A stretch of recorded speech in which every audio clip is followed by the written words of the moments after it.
En nombre sea de Dios.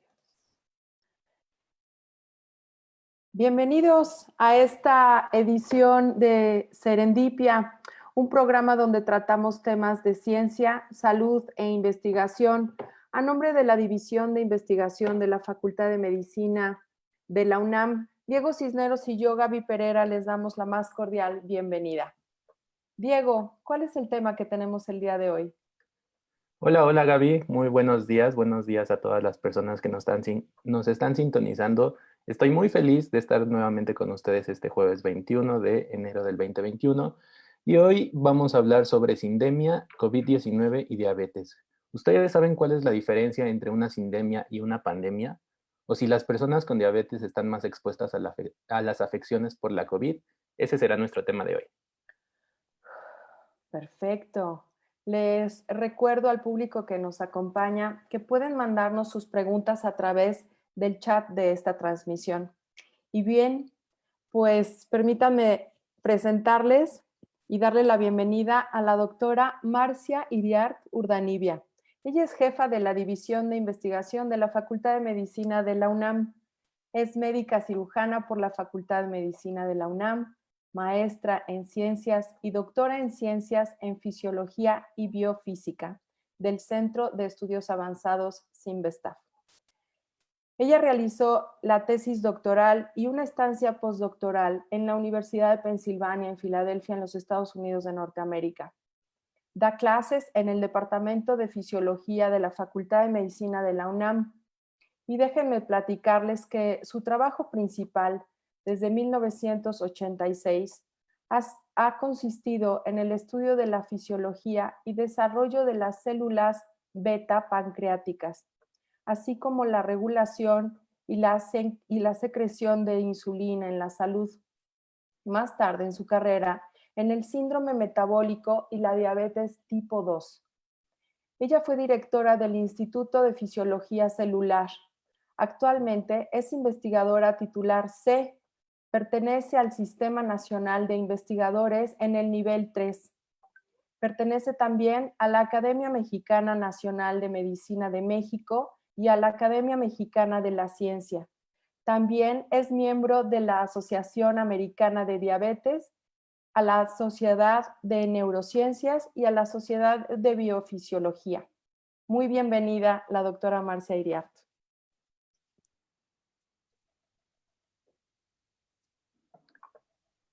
Bien, pues vamos a comenzar. Y es que durante la contingencia por la COVID-19 son varios los grupos de población más afectados. Entre ellos podemos encontrar a las personas adultas mayores y personas con enfermedades previas como el cáncer, la hipertensión y diabetes. De estas, la diabetes mellitus tipo 2 es una de las más considerables, ya que en México está entre los primeros lugares a nivel mundial en prevalencia. Y ahora sí, vamos a comenzar con la primera pregunta para la doctora Marcia. Doctora, ¿a qué nos referimos cuando decimos sindemia, COVID y diabetes? Buenos días todavía. Muchas gracias por invitarme a platicar un rato con ustedes esta mañana. Em, pues en realidad una sindemia es la suma de dos epidemias, por decirlo de alguna manera. Está definido en la Wikipedia. Y las epidemias son brotes de enfermedades concurrentes o secuenciales en una población con interacciones biológicas que exacerban el pronóstico y la carga de la enfermedad. Entonces, ¿por qué hablamos de pandemias? Porque no es nada más de epidemia que se localiza en un lugar definido, sino que si podemos ver la primera diapositiva, les voy a compartir mi pantalla. Es, a ver, en diciembre de 2019, pues empezamos a tener en el mundo estos casos de neumonía de origen desconocido en China, y empezó primero como pues una epidemia ahí local, pero después, esto lo saqué ayer del sitio de Johns Hopkins. Vean, pues prácticamente, exceptuando algunas regiones aquí de Groenlandia y algunas regiones quién sabe si estén bien documentados los casos, pero vamos, todo el mundo tiene una epidemias locales que, bueno, todas juntas pues se llaman pandemia, y sindemia sería porque hay algunas enfermedades concurrentes que hacen que este virus, que ahora fue declarado desde el año pasado, ya casi hace un año, como una pandemia, se observa más grave en individuos que tienen, por ejemplo, diabetes mellitus tipo 2. Y la diabetes mellitus tipo 2, pues también, bueno, al 20 de enero de 2021 hay en el mundo, o sea, ayer, 96.275.383 casos, y ha habido desgraciadamente más de 2.060.000 defunciones. Entonces, por eso se define como una pandemia. Sin embargo, desde antes sabíamos que, que tenemos también otra pandemia, que bueno, lo llamábamos epidemia o pandemia, que es la diabetes mellitus tipo 2. Ya después vamos a decir un poco sobre los tipos de diabetes que hay, si les interesa, pero es esta diabetes que se desarrolla en individuos que generalmente primero desarrollan obesidad y que empiezan a tener problemas metabólicos, lo que se llama síndrome metabólico, y después desarrollan diabetes. Entonces, tenemos una epidemia realmente, una pandemia de obesidad, y en los países donde hay mayor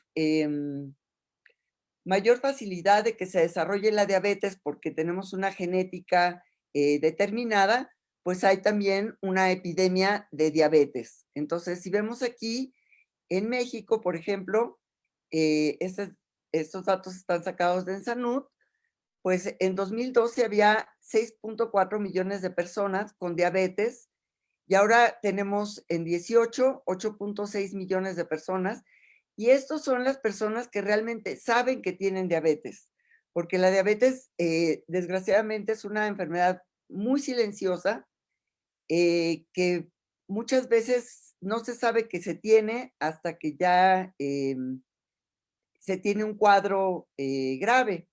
Entonces, y también tenemos que las defunciones por diabetes en México o por alguna enfermedad, complicación de la diabetes, pues han ido subiendo a lo largo del tiempo de 1980 a 2016, pero acá pues seguiría esto. Entonces, si tenemos ya una pandemia establecida en el país de obesidad y diabetes, de sobrepeso, obesidad y diabetes, pues ahora tenemos la suma de de nuestra otra pandemia, que es la COVID-19, que bueno, simplemente para situarla, es una enfermedad que tiene un espectro clínico muy heterogéneo y que puede ser desde asintomática hasta un resfriado común o un síndrome respiratorio grave, la falla de múltiples órganos y la muerte. Entonces, pues no sé si esto contesta tu pregunta. Claro que sí, doctora, muchas gracias. Vamos a seguir hablando de esto más Sí, adelante. vamos a desarrollarlo un poquito más. Sí, ahorita lo desarrollamos más. Sí, igual podríamos, bueno, ya lo describió, pero definir qué es la diabetes para que las personas que nos están escuchando, si es que ninguna está relacionada con ella, comprenda cómo se comporta esta enfermedad. La diabetes es una enfermedad que se caracteriza por el aumento de glucosa en la sangre, a lo cual los médicos, que nos gusta inventar muchas palabras, le llamamos hiperglucemia. Entonces, eso es su principal característica. Y si quieren, ahorita voy a ir elaborando un poquito más para no adelantarme sobre lo que Sí, tengo doctora, claro. preparado. Y hablando un poco de lo que usted ya estaba explicando, los mexicanos tenemos esa genética para desarrollar una diabetes a lo mejor gente que no sea tan obesa, que pueda llegar a desarrollar la diabetes sin saberlo, o sea, no es como lo esperado y puede ser gente que tenga una complexión más bien no tan alarmante, no con tanto sobrepeso, pero sí que pueda llegar a desarrollar la diabetes por la genética. Sí, en realidad todos tenemos parientes diabéticos. Bueno, no todos, pero casi todos. Si yo ahorita viera a, a nuestra audiencia y le preguntara cuántos tienen un pariente diabético, pues casi todos dirían que su tía o que su abuelita o que su papá o su hermano o ellos mismos son diabéticos. Porque ahorita vamos a platicar un poquito más cómo puede también, la diabetes es una enfermedad compleja. Para llegar a tener el azúcar alta en la sangre, en general se necesita que durante mucho tiempo se esté agrediendo, digamos, al organismo con una dieta, por ejemplo, rica en grasas y en carbohidratos, como es nuestra dieta, ¿sí? Pero bueno, en general la diabetes tipo 2 no hace mucho tiempo, se decía que era la diabetes del adulto porque se desarrollaba después de los 40 años. Y eso no quería decir que después de los 40 años empezáramos a comer mal, habíamos comido mal toda la vida, pero es después de mucho tiempo de haber estado sobreestimulando al páncreas que se desarrolla esta enfermedad. Y intervienen muchas cosas que si quieren al ratito platicamos de ellas. Perfecto, doctora. Oiga, usted nos estaba comentando que el sobrepeso, la obesidad, influye mucho, además de la carga genética. ¿La obesidad y el sobrepeso son sinónimos de diabetes? O sea, si tengo sobrepeso o si soy obeso, lo más probable es que desarrolle diabetes. No, me voy a ir ya a la diabetes, después podemos regresar acá. Eh, Voy a hablarles ahorita de la diabetes tipo 2. Entonces, en realidad, si nosotros vemos en la evolución, desde el mono hasta el hombre, por aquí tenemos un Neandertal y un Homo sapiens, ¿sí?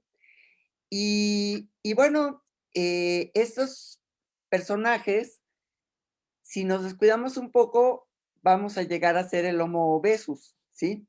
¿Por qué es esto? Para llegar de aquí a acá, o de aquí a acá, pasaron muchos millones de años, miles de años, ¿sí? En cambio, para pasar de aquí a acá, ha pasado varias décadas, ¿sí? ¿Qué quiere decir esto? El hombre primitivo, digamos, no me gusta decir primitivo, pero el hombre antiguo, vamos a llamarlo mejor, tenía que cazar animales, iba colectando por el mundo hierbitas, frutas, lo que sea, para poder llegar a cazar ese mamut. Claro, si cazaba ese mamut, que era gordo, pues comían mucha grasa y tenían un aporte calórico y de proteínas enorme, ¿sí? Pero después volvían a caminar mucho tiempo antes de encontrarse otra presa que pudiera darles comida durante mucho tiempo. Y ahora pues vamos a cazar al supermercado, ¿no? Entonces, en los congeladores, pues generalmente tenemos muchas cosas que podemos comprar, que necesitamos y que no necesitamos, pero que se nos antojan. Y esto ha hecho que cambiemos muy rápidamente en el peso. Y vamos, no podemos evolucionar tan rápido. Tampoco los gatos y los perros. Este es el modelo de este gatito. El señor que lo hizo, pues esta es su mascota y fue su inspiración. Y los perros y los gatos también tienen ahora diabetes y sobrepeso y obesidad porque comen de más. ¿Y por qué comen de más? Porque los humanos los alimentamos de más. Y el gato está todo el tiempo sentado porque no lo dejamos salir a la calle, no se vaya a perder. Y el perro no lo sacamos a pasear porque nos da flojera. Y entonces, realmente, estamos comiendo mucho más de lo que necesitamos y estamos haciendo poca actividad física, ¿sí? Entonces, como ya decía Gaby, tenemos una genética que más que hacer una obesidad mórbida, sí hay personas en México que desarrollan una obesidad mórbida, pero la mayor parte de la gente antes de desarrollar esa obesidad, desarrolla diabetes, porque somos individuos que tenemos poca resistencia a tomar la cantidad de azúcar que estamos tomando todo el tiempo. Por ejemplo, en las bebidas azucaradas, que pueden ver aquí la cantidad de azúcar por el envasito que está atrás, que tiene cada uno de estos productos. Y bueno, nosotros, por ejemplo, en mi laboratorio, tenemos un modelo de ratas obesas donde nada más les damos azúcar, como de un refresquito. Bueno, les damos 20% de azúcar en el agua de bebida, porque las ratas casi nunca engordan. Y esto pues es la presión evolutiva. Si engordan mucho, pues se las come el gato rápidamente, ¿no? No pueden escaparse. Pero bueno, nosotros en el laboratorio pues las tenemos con agua con azúcar y engordan muchísimo. Entonces la gente que piensa que no, que es por otra cosa, bueno, hay otros modelos también de ratas obesas que es por grasa, y nosotros tomamos el taco de carnitas con grasita con un refresco. Entonces, estamos teniendo una dieta alta en las dos cosas. Esta es unas fotografías que se tomaron ya hace varios años de cómo se alimenta una familia promedio en México.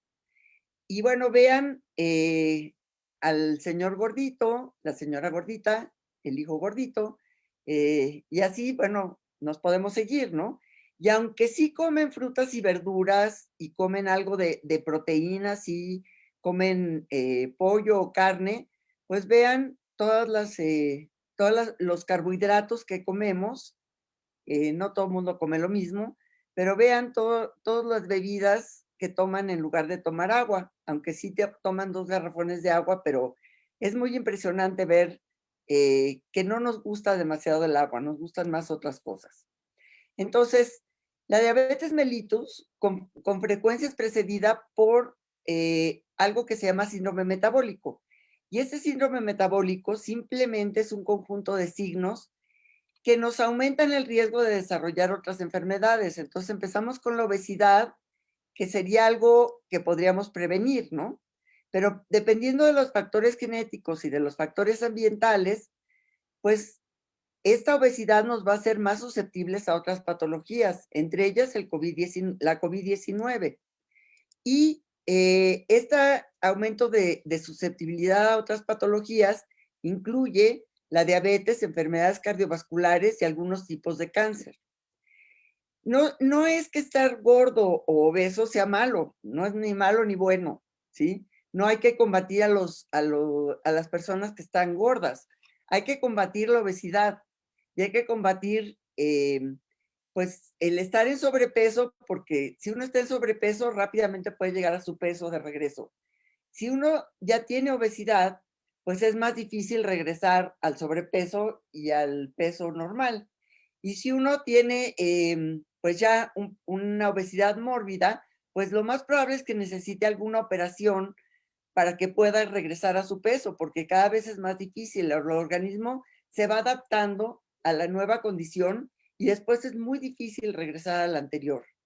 Entonces, no es que todos los obesos desarrollen diabetes, pero sí, ya hablamos que nosotros tenemos factores genéticos que nos llevan con mayor frecuencia a desarrollar esto. Entonces, si nosotros vemos este dibujito, la baja actividad física, porque siempre estamos frente a una pantalla y ahora en la pandemia mucho más, pero también tiene que ver la microbiota, también tiene que ver los tóxicos que pueda haber en el ambiente. Por ejemplo, se ha visto que cuando hay arsénico, pues se desarrolla más, con más frecuencia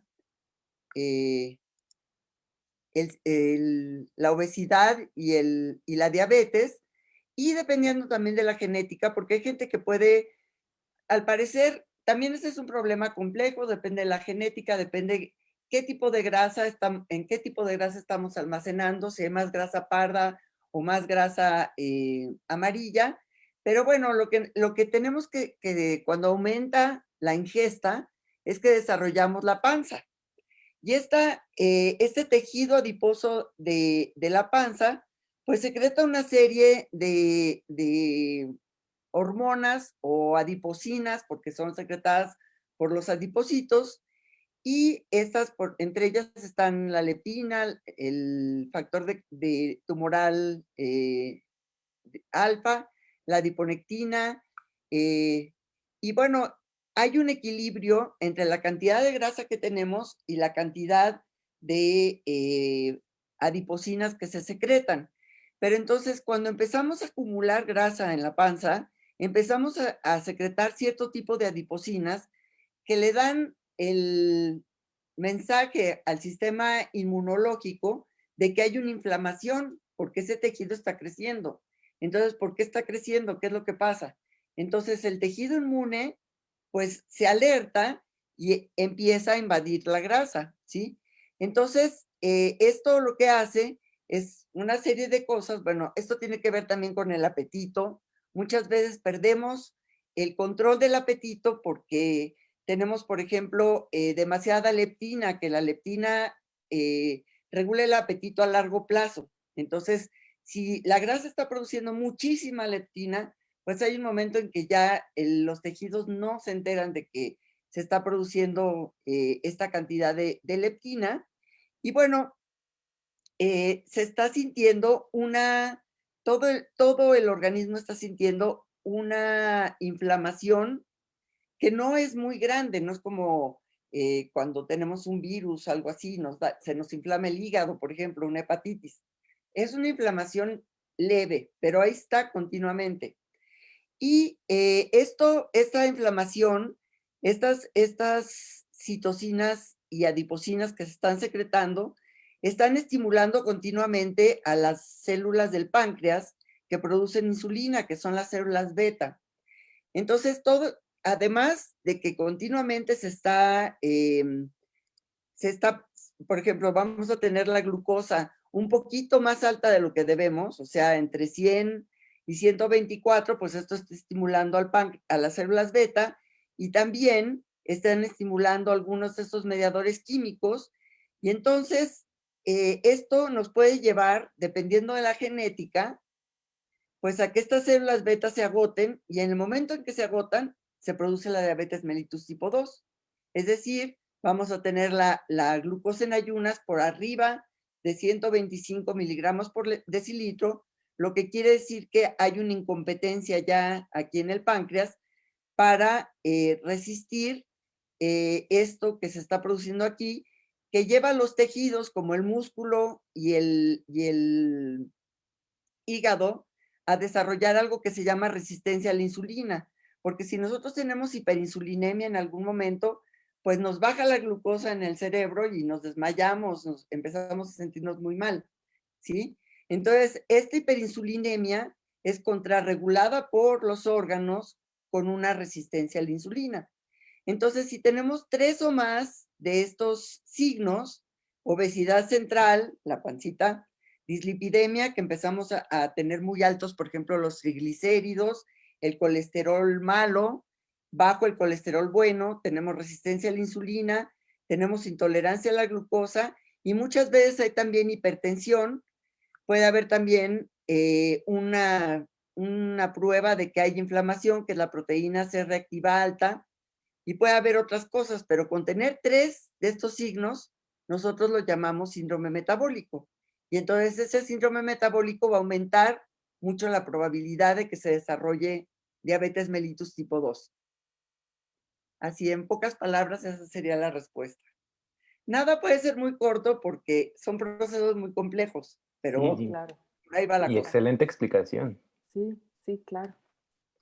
Doctora, y esto que tiene que ver con la sendemia, veo que son enfermedades que tienen, que son multifactoriales, finalmente tiene que ver con que la gente se quede sentada, que tengan estos hábitos de vida que tienen que ver con lo que platicábamos al principio sobre la sindemia, ¿no? Que son estos conceptos que tienen que ver con biología y las conductas sociales, ¿no? Para generar todas estas enfermedades. ¿Qué nos platicas sobre esto? Eso es lo que veo, ¿verdad? Que ella nos va a platicar. Bueno, no, estos son simplemente algunos datos. Ok.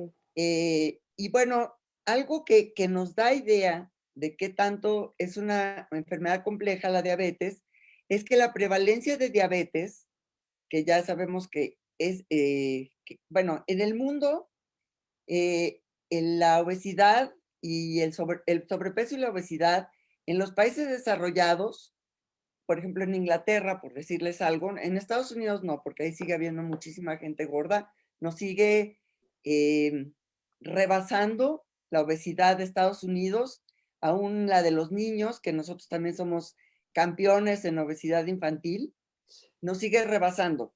Pero en muchos de los países desarrollados, en los países europeos, esto ya va a la baja. En cambio, ha aumentado en los países pobres y medianamente pobres. Entonces, nosotros siempre vamos en la colita y nosotros somos, bueno, medianamente pobres, digamos. Pero bueno, es una cosa también muy social, porque además, si alguien, por ejemplo, en algunos de nuestros pueblos, la gente prefiere que las muchachas estén gorditas a que estén flacas. Claro, estas son modas. También ha habido por estas modas, pues otras epidemias de cosas muy terribles, como la anorexia, por querer ser muy flaco, ¿no? Pero bueno, para nosotros, pues que alguien esté bien dado, pues quiere decir que va a tener mejor a la familia y todo lo demás. Entonces, se fomenta que la gente sea llenita, no muy delgada. O Entonces, como esto antes nos que se viene desde hace decía, mucho tiempo.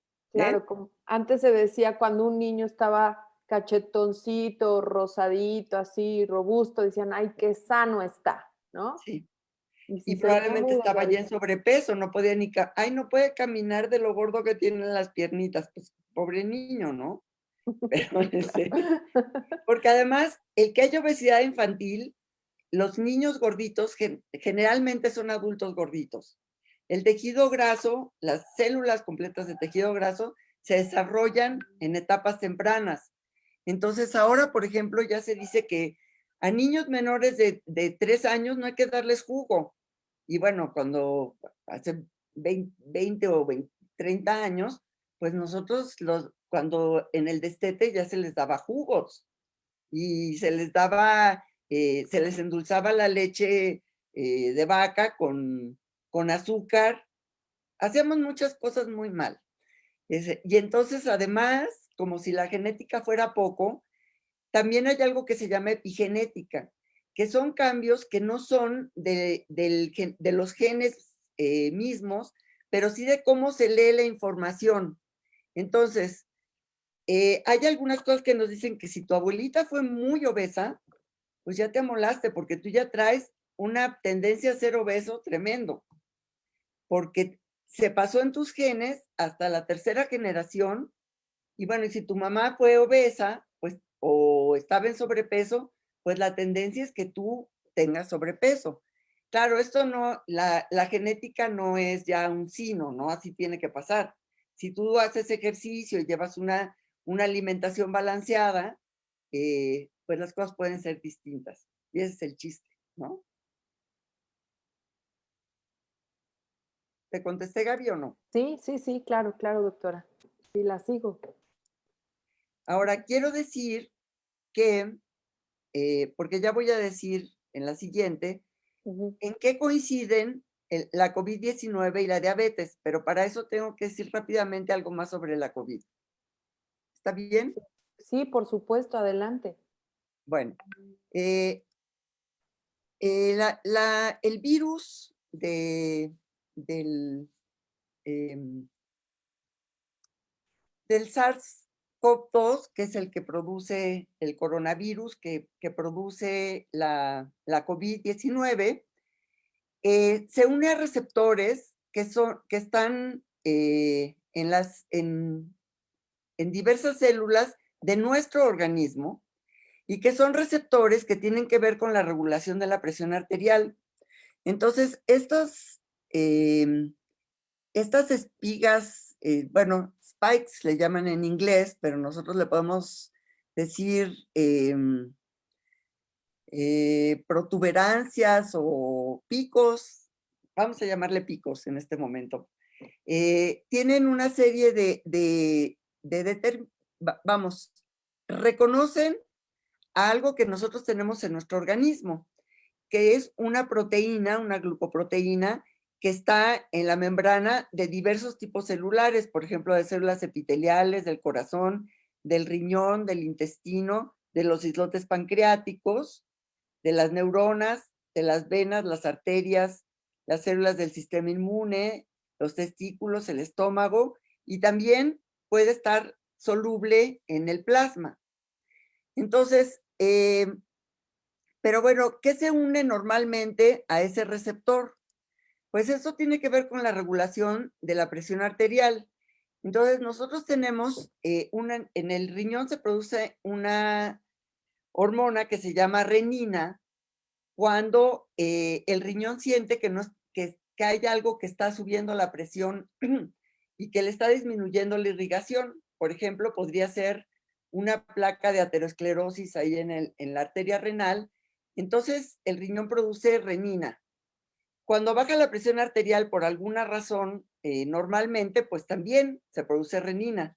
Y la renina hace que una proteína que está circulando por el organismo, que se sintetiza en el hígado, que se llama angiotensinógeno, se vuelve angiotensina. Y la angiotensina directamente se convierte en angiotensina 2, no sé por qué quedó aquí como una, pero es 2, por esta enzima transformadora de angiotensina en angiotensina 2. Y esta angiotensina 2 tiene efectos sobre la presión arterial y produce además que se secrete otra hormona que se llama aldosterona en la corteza suprarrenal. No se preocupen por los nombres. Pero fíjense, aquí esta AC2, que es esto justamente, está en la membrana de todas estas células y promueve que esta angiotensina 2 se convierta en, esta es el angiotensinógeno es un péptido grandote y se va rompiendo. Entonces, la AC2 hace que este péptido, angiotensina 2, se convierta en angiotensina 1,7 o angiotensina 1,5. Y esta angiotensina más chiquita tiene los efectos, la antítesis de los efectos que tiene la angiotensina 2. Entonces, la angiotensina 2 produce puras cosas que promueven que aumente la presión arterial. Por ejemplo, la vasoconstricción, la proinflamación, la profibrosis, la protrombosis, que bueno, en los vasos sanguíneos hay muchos cambios. Y en cambio, la angiotensina 1,7 produce, y la 1,5 producen vasodilatación, antiinflamación, antifibrosis y antitrombosis. Entonces, por un lado, si este virus está llegando y se está pegando acá con sus spikes en este receptor AC2 y está ocupando a la célula para hacer muchas más copias de él mismo, porque si se acuerdan, el COVID-2 es una cadena sencilla de RNA y ocupa a la célula para producir muchos más virus y luego liberarlos. Esto se los traje nada más porque me encantó. Hace 2 días se vio que el virus, que este es un modelo del virus, esta es la membrana, y esto es realmente cómo es el virus, porque está lleno de azúcares por fuera. Entonces, por un lado, estos azúcares esconden al virus del sistema inmune, por eso es que al principio no hay una respuesta tan grande, y también lo ayudan a hacerse más rígido y a poderse unir a los receptores AC2. Entonces, cuando se une a estos receptores, también lo que produce es una gran inflamación en todos los tejidos a donde actúa. Entonces, por ejemplo, si entra por el sistema respiratorio y se va al pulmón, pues va a producir aquí una inflamación en el pulmón, pero esta inflamación va a ser una inflamación generalizada porque no nada más se queda ahí. Y entonces esta metainflamación pues se va a unir a la inflamación que ya tiene la persona que tiene obesidad, de la cual hablamos, o que tiene diabetes, y va a ser una inflamación mucho más grande. Entonces, esta es una de las razones por las que se suman las dos enfermedades, porque ya la persona que tiene obesidad o que tiene diabetes ya está inflamado y esta es una inflamación que llega a sumarse a esta inflamación. Entonces, los pacientes que llegan más fácilmente a la gravedad son los pacientes de edad avanzada, hombres. Esto es al parecer porque también tienen una respuesta inmune mucho más fuerte que las mujeres y bueno, y entonces esto contribuye mucho a que aumente la inflamación y también expresan algunas proteínas que ya no me voy a meter en detalles, pero que son importantes también para que se produzca todo esto. Es la proteína TMPRSS2, que es un cofactor aquí para que tengan una mejor actuación del virus. Entonces, bueno, esta es la sintomatología, no me voy a meter en este momento, eso depende a qué sistema esté primero atacando o que esté atacando. Y muchas veces lo que va sucediendo con los pacientes es que ya no es en sí que el virus esté haciendo muchas cosas, sino que pues hay una sobreinflamación y esto tiene que ver con los tejidos y esto acaba produciendo algo muy grave sobre los tejidos. Entonces, si nosotros comparamos a la COVID-19 con la diabetes, pues esta es una enfermedad aguda y esta es una enfermedad crónica. Aquí tenemos una inflamación de bajo grado y una resistencia a la insulina. En la COVID-19 se ha visto que hay tormenta de citocinas y una inflamación aguda. Y hay daño agudo a los tejidos y a los nervios periféricos, por ejemplo, al tejido neurológico. Acá es lento el daño, pero también hay un progreso lento, pero también hay neuropatía y daño a muchos tejidos. El tener la glucosa sanguínea alta produce daño en muchos tejidos. Entonces, en la COVID-19, muchas veces hay una hiperglucemia súbita. Los pacientes pueden llegar hasta el choque. Y bueno, los pacientes que tienen hiperglucemia al inicio de la COVID, pues más probablemente se van a complicar y van a tener un desarrollo grave de la enfermedad. Y aquí ya tenemos a la hiperglucemia, o sea, si ya tenemos diabetes y no está bien controlada, pues esta hiperglucemia va a ser peor. En la diabetes habíamos dicho que puede haber trastornos de la coagulabilidad, de cómo se hacen, cómo coagula la sangre y cómo se puede hacer esto un problema muy grave. Y esto pues también se puede sumar porque hay disfunción endotelial en los dos casos y fibrosis. Esta lo produce mucho más rápido, pero la diabetes también hace que los tejidos sean más fibrosos. Entonces, la relación entre diabetes y COVID-19 es la inflamación, el daño en la respuesta inmune y el incremento en la coagulación en la COVID-19. En la diabetes tipo 2, todas estas cosas que ya dijimos van a favorecer en los dos casos el estrés oxidativo y la acción de las citocinas que están a favor de la inflamación, proinflamatorias, van a producir más de estos ajes que se pegan a las células y producen glucosilación de muchas proteínas y van a aumentar la síntesis de moléculas de adhesión y por eso en los diabéticos son más frecuentes las infecciones virales y son más severas en los adultos mayores con diabetes. Entonces, los pacientes con diabetes tienen el doble de riesgo de una enfermedad por COVID-19 severa y letal. Entonces, también la infección por este coronavirus podría inducir la aparición de diabetes. Esto no se ha visto mucho, pero sí hay algunos artículos ya que hablan de esto.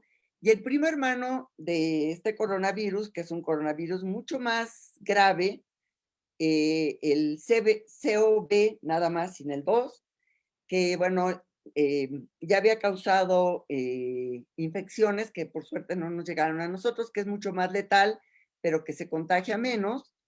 Se veía que muchos pacientes acababan con diabetes por un ataque del virus directamente al páncreas. Entonces, puede ser que esto también se lleve a cabo por este tipo de virus, pero todavía no entendemos por qué algunas personas son susceptibles y otras no. Y en esa medida también es una enfermedad compleja. Entonces, el virus produce hiperglucemia en pacientes con COVID-19 sin diabetes previa. Esta es la evidencia clínica. Hay una incidencia de 17% de daño pancreático en pacientes que desarrollan esta COVID-19. Y hay presencia de alta resistencia a la insulina también en estos pacientes. Entonces, tal vez todavía no entendemos bien, pero también la COVID-19 contribuye a que el páncreas, que ya no está funcionando bien, a que los islotes pancreáticos funcionen peor durante la enfermedad. Entonces, bueno, eso todavía se está estudiando, pero bueno, aquí se ve un islote pancreático y cómo hay mucho receptor AC2 en el páncreas, igual que en el riñón, que en el corazón y que en el hígado. Y todos estos tejidos pueden ser atacados por el coronavirus B2.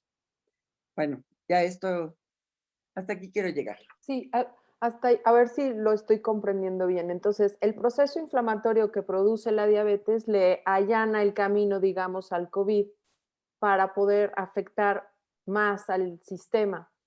Y bueno, qué interesante, porque iba a preguntar justo lo mismo, si funcionaba en el sentido inverso. Si alguien que está quizá en una etapa del síndrome metabólico, que está en el síndrome metabólico, que está justo antes de la diabetes, puede, por el COVID, iniciar ese proceso inflamatorio que desarrolle más y llegar más rápido a desarrollar la diabetes tipo 2. Pues sí podría ser, pero muchos pacientes pierden mucho peso también. Entonces, pues si después conservan esa pérdida de peso, lo que pasa es que perder peso a causa de la COVID-19, pues no es algo sencillo. Sí se deteriora. Los pacientes a quienes les da muy grave esta tormenta de citocinas, pues generalmente tienen mucho ataque al estado general. Hemos escuchado algo sobre que pierde mucho masa muscular, entonces recuperarla, quizá eso Sí. es el peso, no tanto la grasa, sino la masa muscular que se está perdiendo, y recuperarla es mucho más difícil. Wow, qué clase, doctora. Bueno, pues, ¿qué cuidados debe de tener alguien que tiene este cuadro? ¿Cuáles son las recomendaciones que se le puede dar a alguien que ya sabe que es diabético y que ahora pues tiene el COVID? Bueno, en este momento, nadie debe salir de su casa, pero en Sí. especial la gente que tiene síndrome metabólico o diabetes, porque no es que tengan mayor susceptibilidad a contraerlo, pero si les llega a dar y nunca sabemos bien, o sea, es rara la gente que sabe exactamente qué hizo para que le diera la COVID-19. Nadie sabe, no todo el mundo puede decir quién lo contagió. Y acuérdense que algo que ya no hablamos de eso, pero que es importante en la COVID, es que quien contrae el virus tarda en desarrollar la enfermedad varios días. Y aunque esté asintomático, y algunos continúan asintomáticos, contagian. Si esa es la tragedia de esta enfermedad. Por eso nos tenemos que quedar en las casas. Porque si no bastaría con que no nos acercáramos a la gente que está tosiendo o estornudando. Pero hay mucha gente que está, que tiene la enfermedad y que pues dice, no, yo me siento muy bien y se sale sin cubrebocas y pues va regando el virus alegremente. Entonces, las personas que tienen diabetes se deben cuidar mucho más y bueno, y tener presente que pueden tener un cuadro grave. Entonces, tienen que seguir bien las indicaciones médicas y bueno, y tratar de seguir la dieta y tratar de que su azúcar no esté muy alta, Bueno, porque si no, se va a facilitar que el cuadro se vaya a... Vamos, eso lo tiene que regular el médico. Probablemente dentro de los hospitales, pues mucha gente que no es dependiente de insulina, pues le tengan que poner insulina para corregir la hiperglucemia, el azúcar alta, en lugar de tratarlo con pastillas como lo estaban tratando fuera, ¿no? Doctora Marcia, y en cuanto Sí. al tratamiento, ¿no sería un tratamiento muy agresivo para los cuerpos que de por sí ya tienen que, o sea, ya cuando están contagiados tanto de COVID y desarrollan diabetes, los tratamientos para estas dos inflamaciones, por así llamarla, ¿no serían demasiado agresivos para el cuerpo? Pues lo más agresivo es que estén con las dos inflamaciones, que bueno, no es nada más la inflamación, ¿no? Eso es lo que se suma. Pero hay daño en los tejidos por el exceso de azúcar, aumenta todo esto de del estrés oxidativo y los tejidos están siendo dañados. Entonces, si nosotros controlamos ese exceso de azúcar, por ejemplo, dando insulina, pues el organismo completo funciona un poco mejor o un poco menos mal, ¿no? O también con metformina. La metformina también la usan mucho en los hospitales cuando llega la gente y está descompensada y no es diabética. Eh, Aquí traía yo todas estas cosas que pueden ser eh, medicamentos que se usan para otras cosas, como la metformina o las teazolidonas, que aumentan la sensibilidad a la insulina en los tejidos, por ejemplo. Bueno, que son un arma de dos filos porque también pueden a largo plazo aumentar el nivel de los receptores en los tejidos. Pero, por ejemplo, la metformina, estas dos cosas se utilizan para tratar a algunos de los pacientes que tienen problemas metabólicos dentro del hospital, aunque no se tenga diabetes como tal, que son Perfecto. un arma de dos filos, porque por otro lado también aumentan la estabilidad del receptor y los niveles y todo lo demás.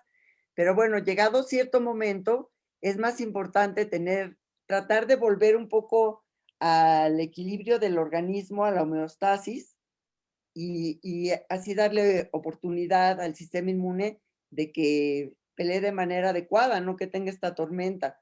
Claro que ya que se desató la tormenta, pues hay que dar algo para pararla, que para eso se da los derivados de la cortisona, ¿no? La dexametasona, que hubo tanto escándalo porque curó a muchos pacientes o ayudó a controlar esta tormenta de citocinas, pero que nunca se debe dar al principio porque disminuye la respuesta inmune, sino nada más ya que tenemos una tormenta de citocinas. Ay Dios, ya se me fue esto. Claro. Ya se me fueron, ya, ok. La seguimos escuchando, Doc. Ah, qué bueno. Sí, y seguimos viendo su presentación. Bueno, ya esta sería la última diapositiva, nada más para decirles que la diabetes aumenta la necesidad de intervención médica en la COVID-19, que eso respondería un poco a tu pregunta, Diego. Y bueno, aquí está alguien que tiene sobrepeso y que bueno, pero que todavía tiene bien controlada la glucosa, le da la COVID-19 y pues alcanza a pelearla. Pero muchas veces, cuando se tiene una diabetes descompensada, pues la COVID-19 pues acaba por descompensarlo completamente y nos puede llevar más fácilmente a la muerte.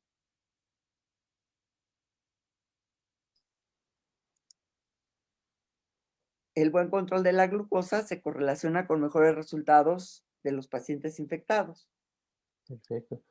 Entonces, Doctora, una última cosa de esto es mencionar a mi alumna de doctorado, Rosa Isela Ortiz Huidobro, que pues me ha ayudado mucho hemos trabajado mucho este tema de la COVID y, y la diabetes tipo 2. Y bueno, yo les recomiendo a todos que no salgan sin su cubrebocas. perfecto, doctora. Oye, me gustaría preguntarle, una forma de prevenir el desarrollo de la diabetes, ¿solo tendría que ser la alimentación o también influye el ejercicio? Y si sí, ¿cuánto es el ejercicio recomendable para prevenir este padecimiento? Bueno, no se puede decir, tienen que dar 8,000 pasos diarios para prevenir, porque es una enfermedad multifactorial. Si se pensara en un solo elemento, estaríamos quitándole esta idea de la multifactoriedad a la enfermedad. Entonces, se tienen que hacer muchas cosas. El ejercicio es una de ellas, es muy importante y tiene que ser un ejercicio adecuado a la edad de cada persona. Aún las personas de 90 años pueden hacer un poco de ejercicio. A lo mejor el ejercicio de esas personas consiste en dar 100 pasos al día, si no se pueden mover, pero pueden aumentar su actividad física. Pero eso para un chico de 20 o 25 años, pues dar 100 pasos no es nada, ¿no? Tendríamos que dar muchos más pasos. Entonces, se habla de que entre 8,000 y 10,000 pasos, o sea, salir todos los días a caminar, a dar una vuelta, no con paso de tortuga, sino a buen paso. Por eso se habla de que tener un perro es bueno, porque el perro pues va inquieto y nos hace hacerlo más rápido, ¿sí? Pues es un buen ejercicio, por ahí se puede empezar, porque la gente se desespera, dice, yo no puedo ir al gimnasio, menos ahorita. Bueno, pueden ver en YouTube, hay muchos programas como de gimnasio, donde los van guiando de cómo pueden ir aumentando la actividad física. No es esto vamos, no los quiero estimular a que se vayan a forzar, no, no es para nada eso. Es un ejercicio mínimo que se haga entre 3 y 5 veces por semana, o sea, que realmente lleguemos a hacer 3 horas de ejercicio a la semana, por ejemplo, sumándolo en los días. No se necesita demasiado, pero sí es importante ser constantes, porque lo que nos pasa es que la primera semana estamos entusiasmados, ya está, nos vamos trotando, y ya la segunda, ay, no, mejor me quedo leyendo un poco más porque no he acabado mi trabajo, y eso es lo que nos amuela, ¿no? Y bueno, y sí, tratar de no tomar refrescos, nadie debe tomar refrescos. Y bueno, no me quiero ver fundamentalista, pero si se toman un vaso de refresco a la semana no les pasa nada. Pero si toman refresco como agua de uso, van a engordar. No hay remedio, ¿sí? Y después bajar de peso es muy difícil. Nuestras ratas, cuando les quitamos el azúcar, no somos ratas, pero hasta las ratas, cuando les quitamos el azúcar, eh, comen mucho más con croquetas, que antes ni les hacían mucho caso, pero quedan con ansia de comer, de llegar a las calorías que tenían antes, ¿no? Y si les ponemos a las ratas, por ejemplo, un bebedero con agua, ya que tomaron agua con azúcar durante 2 meses, decimos, bueno, vamos a darles chance de que se porten bien las niñas, ¿no? Las niñas ratas. Entonces, les ponemos un bebedero de agua sin azúcar. ¿Y qué creen ustedes que hacen? No toman. No Claro que toman no, agua. van una vez, lo huelen y dicen, guácala, ¿qué es eso? Claro. Y se van al del azúcar y siguen engordando. Y Ujú. pierden toda esta sensibilidad que tienen muchos animales para no subir de peso, como las ratas. Ujú. Sí, Sensibilidad que, por cierto, no tienen ni los perros ni los gatos a los que les damos azúcar y también los hacemos un poco dependientes del azúcar para estar felices, ¿no? claro. Y bueno, platicando un poco también sobre, bueno, todo esto que tiene que ver con los ¿Quieren que deje hábitos. de compartir la Mm, Si quiere, como, sí, está o la bien, dejamos? sí, como quiera, está Ah, bien. Tengo una curiosidad. Em, Desde que yo me acuerdo, han habido campañas de concientización sobre los estilos de alimentación que tenemos en México. Y bueno, siempre hay campañas em, de cómo tratar, ¿no? De comer mejor, de tomar más agua y menos azúcar y menos refrescos. eh, Cómo hemos llegado incluso a la censura de algunos productos en las escuelas, ¿no? Y sí, ahora con las etiquetas de rombo negras en los productos donde nos advierten y nos explican si tienen extra sodio, si tienen más calorías, si tienen saturación de cosas para que las personas sepamos en realidad qué es lo que está sucediendo con cada producto, pero no funciona, ¿no? En realidad es una situación que poco se ha podido contener. En su experiencia, ¿qué es lo que falta por decir? O sea, ¿qué tendríamos que saber con mucho más crueldad, quizá? O bueno, algo mucho más sincero, decir, te vas a morir después de los 50 si no dejas de comer azúcar, si no dejas de comer harinas procesadas o carbohidratos. ¿Qué pasa ahí? Por qué las campañas de concientización sobre los alimentos y sobre la diabetes en nuestro país no funcionan? bueno, si las enfermedades son complejas, los humanos mucho más. Y yo creo que ese es el reto más grande de la salud pública en este momento. Yo creo que muchos de los problemas que tenemos son porque bueno, en las campañas muchas veces utilizan modelos con los que no nos reconocemos.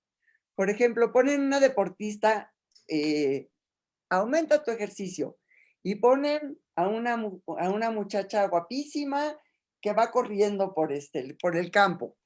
Nosotros ni somos muchachas, ni somos guapísimas, ni tenemos campo donde correr. Si, por ejemplo, usáramos modelos más como somos nosotros, más como es la población mexicana, y le dijéramos, bueno, a ver, pues póngase unos zapatos cómodos y camine más.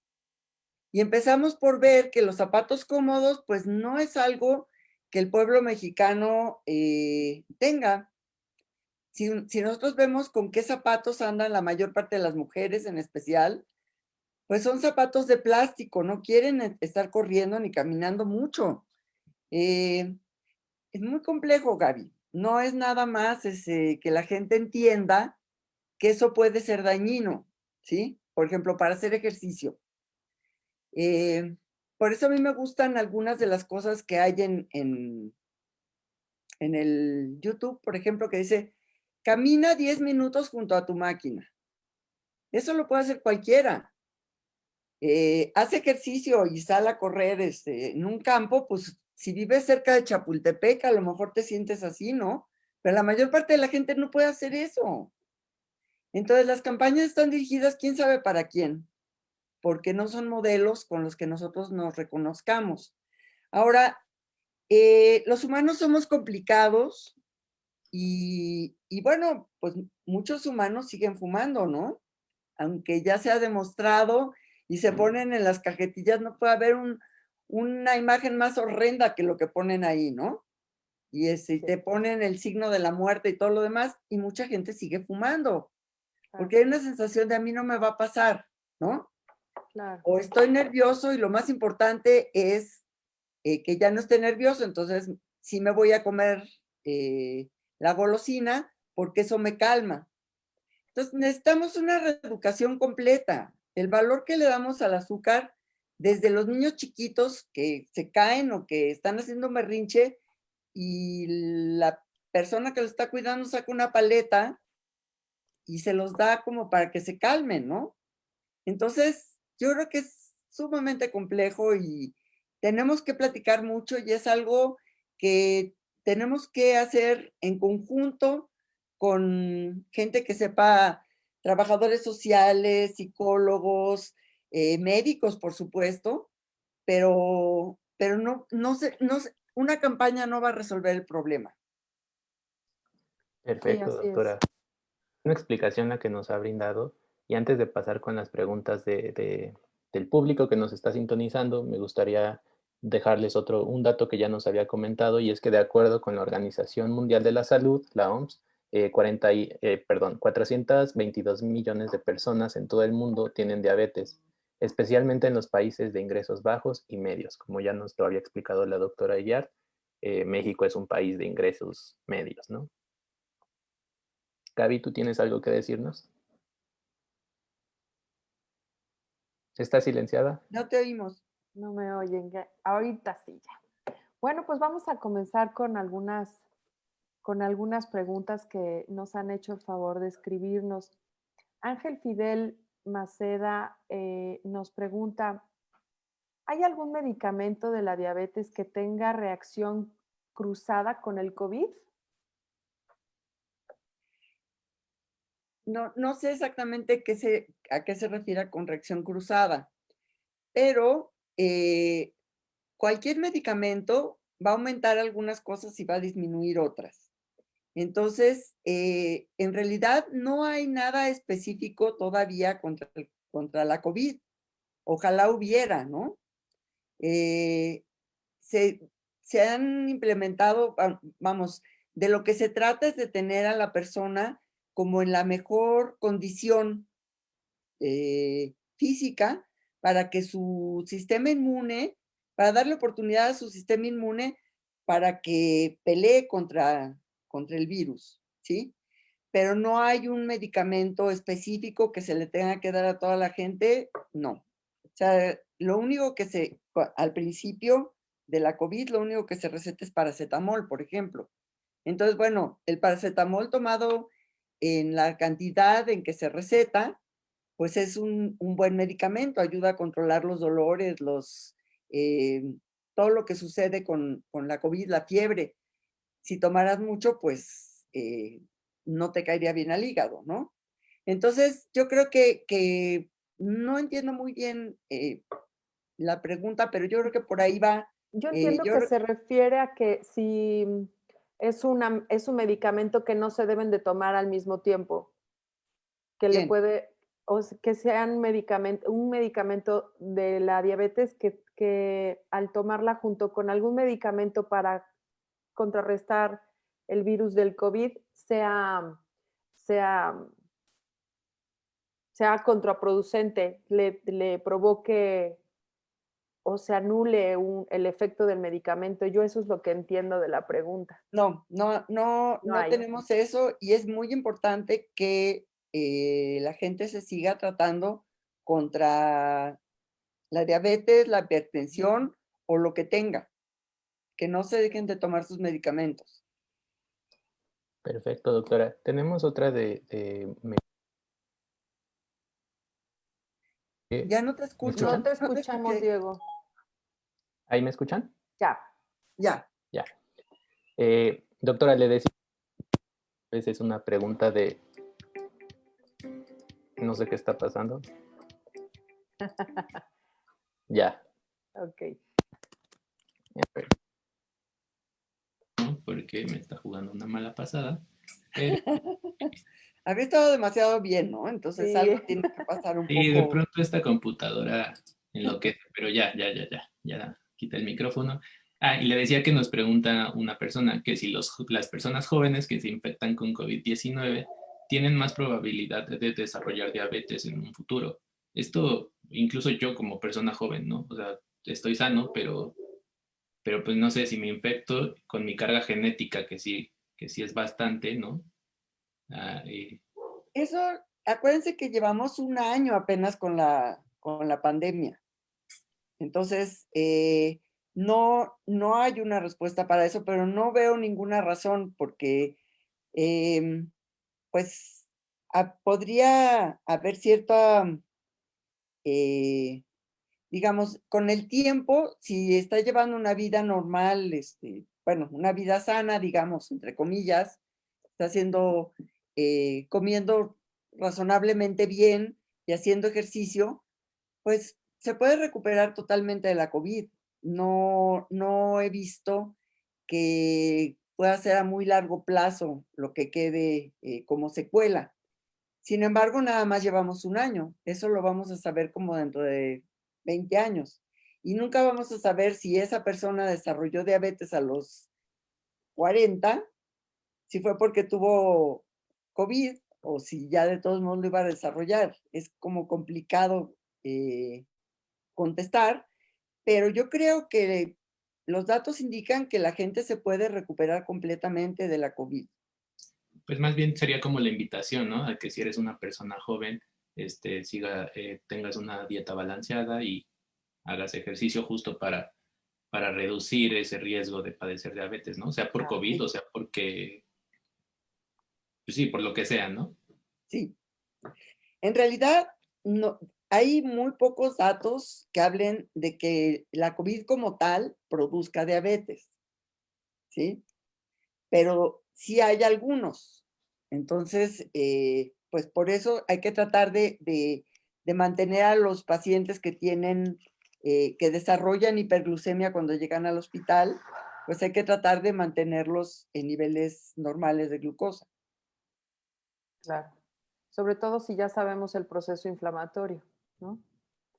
Bueno, Wii Volador le pregunta, ¿cómo puedo cuidar cuando absolutamente todo tiene azúcar? Pues es una buena pregunta. Todo tiene azúcar, pero tiene más o menos azúcar. Si te come, puedes comparar un algodón de Chapultepec, que es nada más azúcar, pues no sé, con una rebanada de jamón, bueno, no es buen ejemplo porque el jamón a veces también tiene azúcar. El jamón York tiene azúcar. Entonces, también hay de azúcares. Por ejemplo, el azúcar de la fruta viene con la fibra, que también son azúcares, pero son azúcares complejos que no podemos digerir. Entonces, es mejor comer una naranja completa a tomar el jugo de naranja solito. ¿Por qué? Porque estamos tomando la fibra de esa naranja y eso va a hacer que no suba tan rápido el azúcar, ¿sí? Uh-huh. De los alimentos procesados, pues tienen mucha razón porque a los bolillos, por ejemplo, les bajaron la sal, pero les pusieron azúcar. Entonces, realmente eso nosotros no podemos prevenir que a los alimentos les pongan azúcar, porque ahorita nos dicen todo tiene azúcar, pero no están diciendo a los fabricantes, oye, bájale al azúcar. Se dice que los refrescos van a tener la mitad del azúcar que tienen ahorita, creo que en 2028 algo así. Yo no veo por qué en 2028 ya, sí es cierto que si ahorita le pusieran la mitad del azúcar, todo el mundo diría, ay, qué horrible sabe esto. Pero eso sería la primera vez y nos vamos acostumbrando a que tengan la mitad del azúcar, que de todos modos es mucho. Pero bueno, siempre debemos leer las etiquetas. Yo creo que estas etiquetas de los cafés o ¿Los negras, rombos negros? de los rombos, Los rombos negros, ajá. son un poco desafortunadas para algunos productos, porque casi todos los productos las tienen. Entonces, si todo está mal, pues entonces no comes o qué, ¿no? Te vas a comprar fruta, que si le pudieran poner, también le pondrían que no te comas la sandía completa, ¿no? O no. Vamos, es que depende de la ración. Yo O creo el que nosotros plátano. podemos calcular la ración que podemos comer al día de cada cosa. Claro. No es que el mole poblano con no, está muy bueno el mole poblano, pero no te comas 2 platos, cómete un plato chico con un pedazo de proteína, ahí tu pollito o tu carne de puerco, pero no te comas 2 platos. O sea, ya la abuelita, yo soy abuelita y ya no le digo a mi nieta, ¿no quieres más? A ver, No, pues ya no tenemos, que no te gustó, porque mi abuela sí me decía, ¿no quieres? No, no, gracias. No te gustó. Entonces siempre la medida era estar hasta aquí, ¿no? Llenísimo. Bueno, que no podemos llegar hasta aquí, pero totalmente. No, hay que medir las raciones. Entonces, también creo que eso está mal expresado con las etiquetas, porque si yo, bueno, la etiqueta más absurda que hay es que si ustedes ven el kilo de azúcar del súper, dice exceso de azúcar. Pues sí, o sea, es azúcar, ¿no? Entonces, de ahí nosotros podemos aprender a leer las etiquetas y ver cuánto azúcar tiene y qué porción me puedo comer. Entonces, si quiero, me estoy muriendo de ganas de un pedazo de pastel, está bien, comete el pedazo de pastel, pero chiquito. No te comas un cuarto de pastel, sino un pedazo chico. Y Bueno, y hay que tratar esperar de a que nos haga la balancear. digestión para que nos vengan todos los mediadores químicos que dicen, ya, párale, párale. No, seguimos comiendo, pues claro, nos sacamos el pastel, pues claro que eso tiene exceso de azúcar, ¿no?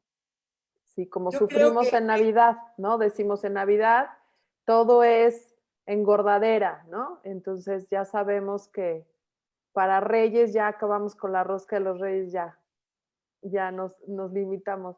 No, pero ciertamente tratar de buscar un equilibrio. Hemos tenido programas de nutrición y los vamos a seguir haciendo para poder promover y fomentar ¿qué es ese porcentaje de panqué que puedo comer? ¿Qué porcentaje, como usted decía hace ratito, bueno, no es que nunca tomen refresco, pero si normalmente tomas agua, puedes de pronto en alguna reunión, pues tomarte un vaso de refresco y no pasa nada, porque además ya estás también haciendo ejercicio, quemando calorías, no te quedas sentado todo el tiempo. Ya me corrigieron que es un hexágono, no es un rombo. sí. Gracias, producción. Pero sí, tratar de buscar este equilibrio, ¿no? Entre una buena alimentación, una sana alimentación, lo que nos ofrecen, ¿no? Y también como ya mencionaron, pues estamos en un país que no somos ricos, entonces, bueno, hay mucha gente que de a pie va caminando y pues se encuentra una torta y pues es lo que puede comer, ¿no? En el día. Entonces, tratar de, pues a lo mejor balancear y decir, bueno, necesito caminar más o necesito... Yo prometo que vamos a poner en este perfil de Facebook algunas aplicaciones que la gente pueda bajar en su celular y hacer estos ejercicios que menciona la doctora Iriar, de bueno, puedo hacer desplantes 10 minutos o 5 minutos antes de meterme a bañar y entonces empezar a sentir que puedo moverme aún estando en, en casa sin poder salir, ¿no? Sí. Lo único que se puede comer sin límite, según lo que vi recientemente, es cierto tipo de verduras. Creo que la lechuga la pueden comer, pero da diarrea si uno nada más come lechuga. Entonces, de veras, ni la lechuga, ni el agua, porque bueno, también estamos hablando de que hay que aprender a tomar agua sola, ¿no? Agua normal, agua. Sí, agua. Exacto, Pero creo que mucha tiene que gente ver no con... sabe tomar agua. Siempre tiene que tomar o té o café o ya en los mejores casos, o refresco o lo que sea, o jugo, pero no les gusta el agua. Pero hay que aprender a tomarla, hay que darle oportunidad a esa bebida deliciosa y tampoco tomarse 5 litros de agua al día, porque tampoco nos tenemos que diluir. Claro. Eh, Sí, sí, ningún Dos exceso, no caer en litros. los excesos, ¿no? un Exacto. exceso, tampoco de agua, todo en exceso hace Claro. daño. Perfecto. Continuando con un poco con, con lo del ejercicio, Eduardo Medina nos dice que comentamos que con el COVID se pierde masa muscular y dice que él en la pandemia ha visto que muchas personas han mejorado su calidad de ejercicio y alimentación como medida preventiva. Nos pregunta que si esto ayuda a combatir el virus y que si ayuda a resistir. Yo creo que refiere un poco de forma biológica cómo el ejercicio ayuda a nuestro organismo, ¿no? Sí, vas a tener un sistema inmune más apto para reaccionar y combatir al virus si es que te infectas o pues si, no sé, yo no sé si eso, depende también qué tan fuerte te da, depende de la carga viral. la carga viral es la cantidad de virus a la que estás expuesto. No es lo mismo que pases y roces una superficie que tiene virus y mucho tiempo después te toques la cara, que sí te puedes contagiar así, pero o sea, por eso se dice que hay que lavarse las manos continuamente, a que estés junto a alguien que te está tosiendo en la cara, ¿no?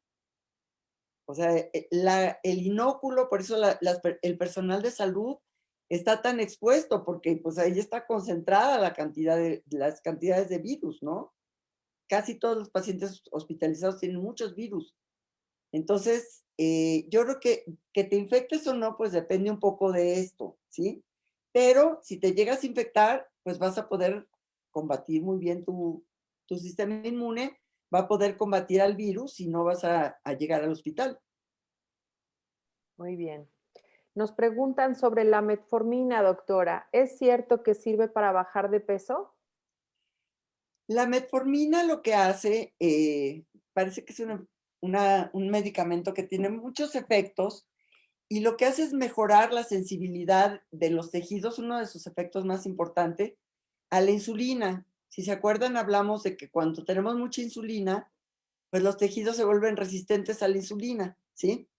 Entonces la metformina lo que hace es que mejora la respuesta de las células a la insulina y bueno, la metformina solita no nos ayuda a bajar de peso. La metformina regulada por el médico primero y en un programa de una dieta sana y un poco de ejercicio, ejercicio, digamos, pues sí te ayuda a bajar de peso, pero no solita. Si tomas metformina, al contrario, la insulina cuando está muy activa, pues engordas. La prueba es que mucha gente, cuando menos hace uno panza, ¿no? Si está la insulina activa. Los diabéticos, muchas veces uno de los primeros síntomas es que bajan de peso. Perfecto, muchas gracias. Después lo recuperan, pero bajan de peso. Vamos con otra pregunta y es de Sofía Cortés y nos dice que la sociedad y las personas en general asociamos el peso y las tallas con los estándares de belleza. ¿Qué nos puede recomendar para promover una alimentación de calidad y ejercicio con enfoque en salud y prevención? Pues no irse con las modelos, o sea, vamos, no tener como fin tener el cuerpo. El doctor, un doctor de nutrición que fue mi maestro, que yo quise mucho, el doctor Rull, decía, es que quieren ser como las perchas guatusis. Yo se los digo a mis alumnos y me dicen, ¿qué? Como estas mujeres africanas que son muy altas y guapísimas, así con un cuerpazo chiquitito, ¿no? Pues las latinas nunca vamos a ser así. Entonces, ¿qué hace la gente que quiere verse así? Bueno, primero, si mides 1,55, pues nunca te vas a ver como la de 1,70, ¿no? Pero no importa. Yo creo que cada quien es como es, y el chiste es estar sano dentro de lo que tenemos, ¿sí? Hay gente que se quita una costilla para quererse ver más flaco. O sea, sí hay muchas cosas que nos vienen de esos modelos que no nos llevan a ningún lado, porque nosotros no vamos a llegar a ser la persona modelo, y a lo mejor no es para nada deseable. Entonces yo creo que sí tenemos que pues empezar a cambiar nuestros valores. Primero, no atacar a la gente que tiene sobrepeso y obesidad, sino más bien, pues bueno, ¿por qué no nos vamos a caminar? Se van con su cubrebocas a caminar, dar 2 vueltas a la manzana. Le sirve a la otra y a la que esté en sobrepeso también. Y pues yo creo que sí nos podemos organizar como para movernos más y que pues eso no tiene que ver mucho con los modelos que nos dan de fuera, con lo que salen los anuncios. No por tomar Coca-Cola te vas a ligar a la chica más bonita, ¿no? ¿Qué sé yo? Muy bien, cierto. Doctora Abraham Sainz nos pregunta, las dietas y productos milagro para bajar de peso rápido, ¿qué tan riesgosas son para la salud? Algunas son muy riesgosas. Casi todas esas dietas y productos milagros tienen, por ejemplo, o anfetaminas o hormona tiroidea. Entonces, si ustedes están tomando hormona tiroidea, pues sí van a bajar de peso, pero su tiroides va a dejar de funcionar después. Y el hipotiroidismo, pues hace mucho más lento el metabolismo y cuando dejen de tomar ese producto, pues van a volver a engordar y mucho más porque la tiroides ya se le echaron a perder. Entonces, yo les diría que no hay nada gratis, así como nos asaltan porque nos dicen, ay, se ganó un premio, y cuando va uno a recoger el premio le quitan la cartera, ¿no? Entonces, no hay nada gratis. Sí tenemos que poner un empeño. Y eso yo creo que es lo que es más difícil, que nos decidamos los humanos a tener un empeño por ser más sanos nosotros mismos. Y claro, inculcarle esos hábitos a los niños y todo lo demás, pero vamos, es muy difícil que una mamá o un papá que están en sobrepeso severo, pues le digan al niño que no coma. Cuando yo sí como mis papas, pero tú no puedes comer porque eres niño, pues no. Le tienen que, pues dar un poco el ejemplo y hacer el esfuerzo en conjunto. Cierto. Muy bien. Perfecto, doctora, muchas gracias. Vamos a comenzar con las últimas preguntas. Y también nos preguntan que si sería recomendable en estos pacientes con diabetes mellitus tipo 2 y COVID instalar una dieta con restricción de carbohidratos y calorías. Ay, eso está de moda. Eh, no sé si con restricción. Claro, una persona que tenga COVID, pues no le conviene alimentarse con puras calorías, no. Ahora, restringir las calorías a menos de lo que se debe comer todos los días de calorías, tampoco, no tienes que estar a dieta para bajar de peso en el momento en que tienes COVID, porque si tienes que tener una dieta que favorezca la actividad del sistema inmune. Entonces, esa tiene que ser una dieta balanceada, no de ayunos ni cosas por el estilo que ahora están muy de moda. Entonces, pues si bien tener una dieta sana, pues rica en verduras y frutas. Eso sí. Claro. Y ejercicio. Nos Bueno, pregunta Carlos durante Garay. la COVID sí se puede hacer ejercicio, pero muchas veces no mucho.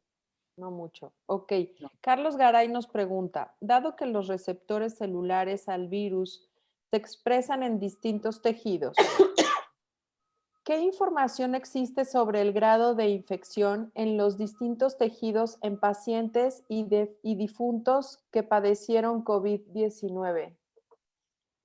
Esta pregunta también es interesante, pero lo que pasa es que no ha habido muchas autopsias de pacientes que murieron por COVID-19, porque a la hora de cortar y tomar el tejido y todo lo demás, pues la persona que está haciendo la autopsia se puede contagiar. Entonces, pero sí ha habido algunas autopsias, algunos artículos que se volvieron muy famosos en este año, fueron de varios grupos italianos que hicieron autopsias y vieron que, por ejemplo, muchas veces los tejidos como el pulmón estaban llenos de como coagulitos. Entonces se vio que había un problema muy grave de coagulación y que la sangre ya no podía caminar de manera adecuada porque había inflamación de las células que recubren los vasos sanguíneos y se formaban coagulitos y entonces se da un cuadro muy grave que se llama coagulación intersticial diseminada, que es que los vasos sanguíneos tienen esos coagulitos y es difícil que esos coagulitos se muevan. Y entonces, dentro del hospital se les empezó a dar a los pacientes anticoagulantes. Estos anticoagulantes han salvado muchas vidas, pero la gente no puede ir ahorita a ver en la farmacia deme un anticoagulante porque tengo COVID. No, porque el anticoagulante lo tiene que manejar siempre un médico, porque si no, pues, ¿qué tal que se corta con el cuchillo y pierde muchísima sangre porque no le coagula, porque ya fue a comprar un anticoagulante y se lo está tomando sin restricción, ¿no? Entonces, yo creo que de esos estudios histopatológicos que se han hecho, que no se han hecho muchos, pues estamos aprendiendo muchas cosas. Por ejemplo, eso fue muy importante, ver cómo está la coagulación en los pacientes. Entonces ahora se mide el dímero D y eso nos habla de cómo está, si está alterada la coagulación y cuánto está alterada y qué riesgo tiene esa persona de hacer coágulos. Perfecto, muchas gracias, doctora. Juan Ancona nos pregunta que si se podría ampliar más el concepto de sindemia. Además, como la suma de dos, es la suma de dos epidemias o pandemias en este caso, que tienen cosas comunes y entonces hacen una enfermedad más digamos, más grave en este caso. Eso ¿Podría es, sumarse una más? O sea, otra enfermedad. pues no sería otra enfermedad porque, bueno, serían diabéticos con COVID-19, Ok. pero sí es una entidad que se está tomando como muy especial porque se sabe que el riesgo es mucho mayor a presentar cuadros muy graves, incluso a la muerte. Muchas gracias. Y bueno, para terminar, la última pregunta es de Elia Martínez Pérez Armendáriz y le pregunta, doctora, ¿qué tan rápido se genera la hiperglucemia en los sujetos no diabéticos con COVID-19 y qué tan severa es? Elia Marta es mi compañera desde la carrera. Por eso leí Entonces, el nombre completo. me da mucho gusto que nos pregunte. Pues lo que se ha visto es que los pacientes llegan al hospital con hiperglucemia y que les preguntan, ¿usted es diabético? No, no soy diabético. ¿Nunca ha sido diabético? No. Entonces, no sabemos muy bien desde qué momento se presenta, porque nadie se está picando para sacarse sangre y ver si tiene hiperglucemia. Como si vemos, por ejemplo, cómo está nuestro oxígeno, ¿no? Todos tenemos ya un oxímetro. Si no lo tienen, pues adquiéranlo. Y vemos cómo está nuestro nivel de oxígeno, cómo están nuestros latidos cardíacos. Pero pues nadie se está midiendo la glucosa. Esto se ha descrito de pacientes que llegan al hospital, es decir, que son cuadros graves. Probablemente son pacientes que están muy estresados también y el estrés promueve que aumente la glucosa porque son hormonas que contrarregulan a la insulina. Entonces, pues esto es a nivel de hospital y no es una glucosa demasiado alta como de un paciente diabético descompensado, pero sí por arriba de los límites, por arriba vamos, lo que yo he visto ha sido como cercano a 180, 200, 250, que ya es mucha hiperglucemia. Pero estos son pacientes que están llegando al hospital. Pues muy bien. Pues muchas gracias. Le agradezco muchísimo, doctora Marcia Iriart, por haber participado en esta transmisión en vivo a través de Facebook Live y pues por responder todas las preguntas que el día de hoy nos hicieron. Les recordamos a todos, le den un follow, que le den me gusta en la página de Facebook para que nosotros siempre les estemos avisando de los siguientes temas y de las serendipias que se van a llevar a cabo en esta plataforma. Pues por mi parte es todo. No se pierdan la próxima edición, que será una gran sorpresa. Le agradezco mucho al equipo de producción, al ingeniero Agni García, a Monse Martínez y a Luisita Pérez, nuestra creativa en la producción. Muchas gracias, Diego, por compartir conmigo esta emisión. No sé si la Muchas doctora gracias. quiera darnos unas unas últimas palabras, decirnos algo más. Muchas gracias por invitarme y pues cuídense mucho. Gracias. Perfecto, Lo muchísimas más gracias, sanos doctor posible. Eriar. Muchísimas gracias, Gaby. Yo también les quisiera hacer la invitación a que se muevan, a que hagan ejercicio. No tienen que ser personas fit para hacer ejercicio. Pueden comenzar con ejercicios simples como abdominales, lagartijas, sentadillas, correr, caminar, ¿no? Y su organismo se los va a agradecer. Nunca es tarde para comenzar con el autocuidado y el amor propio. Y me gustaría también recordarles pues que no bajemos la guardia, que no nos descuidemos. Seguimos en semáforo rojo en muchos estados. Y también hay que seguir las recomendaciones de quedarse en casa si no tienen que salir, de utilizar el cubrebocas, de lavar frecuentemente las manos y que si presentan síntomas busquen ayuda profesional. Gracias, Gaby, nuevamente. Gracias, doctor Eriar. Gracias al equipo de producción. Mi nombre es Diego y en nombre de la División de Investigación de la Facultad de Medicina de la UNAM, les deseamos bienestar y salud y nos vemos en la próxima emisión de Serendipia.